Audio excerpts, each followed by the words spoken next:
অল্প কয়েকদিন আগেই সরকারি অফিসে বিডিওর আইবুড়ো ভাত খাওয়ানোর আয়োজনকে কেন্দ্র করে তোলপাড় হয়েছিল গোটা বাংলা।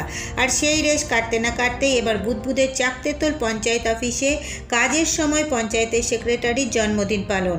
আর সেই ভিডিও সামাজিক মাধ্যমে ভাইরাল হতেই শুরু শোরগোল। এইভাবে কাজের সময় পঞ্চায়েত অফিসের মধ্যে জন্মদিন পালন করা যায়?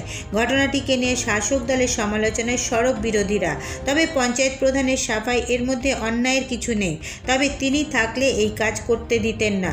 সূত্র থেকে জানা যায়, দিনটা ছিল পঞ্চায়েতের সেক্রেটারি শিফি ইউসুফ পারভেজের জন্মদিন। সেই হিসেবে পঞ্চায়েত অফিসের কর্মীরা তার জন্মদিন পালনের ব্যবস্থা করে। আর সেই ছবি ভিডিও সামাজিক মাধ্যমে ভাইরাল হতেই তোলপাড় শুরু হয়েছে জেলার রাজনীতিতে। বিরোধীরা প্রশ্ন তুলেছেন, কেন জন্মদিনের সেলিব্রেশন করা হলো সরকারি দপ্তরের ভেতর, আর কাজের সময় অফিসের ভেতর খাওয়া দাওয়াই বা হলো কী করে? এরই নাম কি এগিয়ে বাংলা? পঞ্চায়েত প্রধান অনুপ মেটের সাফাই, এর মধ্যে অন্যায়ের কিছু নেই, তিনি থাকলে অবশ্যই এই কাজ করতে দিতেন না। দেখুন, বিরোধীদের সবসময় বিরোধিতা করবে। আজকে আমার যে স্টাফরা আছে সব সকাল 10টা থেকে বিকাল 5টা পর্যন্ত থাকে, সব তো একটা পরিবারের মতো।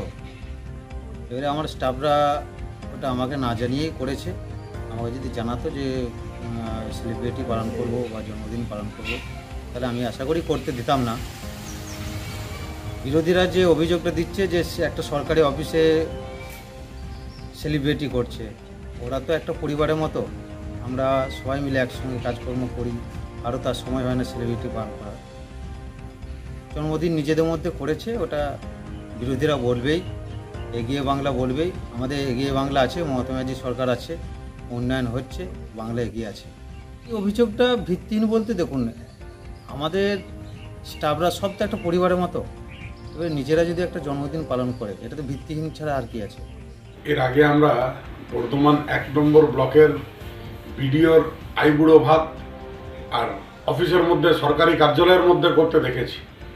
তারই আর ছায়া এখন পড়েছে গলসি 1 নম্বর ব্লকের আর চাকতেতুল পঞ্চায়েত, যেখানে পঞ্চায়েত কার্যালয়ের ভিতরে একটা সরকারি কর্মচারীর জন্মদিন পালন করা হচ্ছে একেবারে, আর তৃণমূলের নেতা নেত্রীদেরকে সাথে নিয়ে। তো এই পরম্পরা পশ্চিমবঙ্গের এখান থেকে প্রমাণিত হয় যে এখানে আইনের শাসন তো নয়, শাসকের আইন চলে আর দখলদারির রাজনীতি চলে। আসলে এটা জন্মদিন পালন নয়, এটা কেন্দ্রীয় সরকার যে ঝুড়ি ঝুড়ি টাকা পাঠায় এলাকার উন্নয়নের জন্য পঞ্চায়েতগুলোর মাধ্যমে, 15th ফিন্যান্সের মাধ্যমে, সেখান থেকে কাটমানি নিয়ে আর কিভাবে ভাগ বাটোয়ারা করা হয়, এটা তার নজির। এটা লজ্জার বিষয়। যতদিন মমতা ব্যানার্জি থাকবে, বঙ্গবাসীকে এগুলোই দেখতে হবে।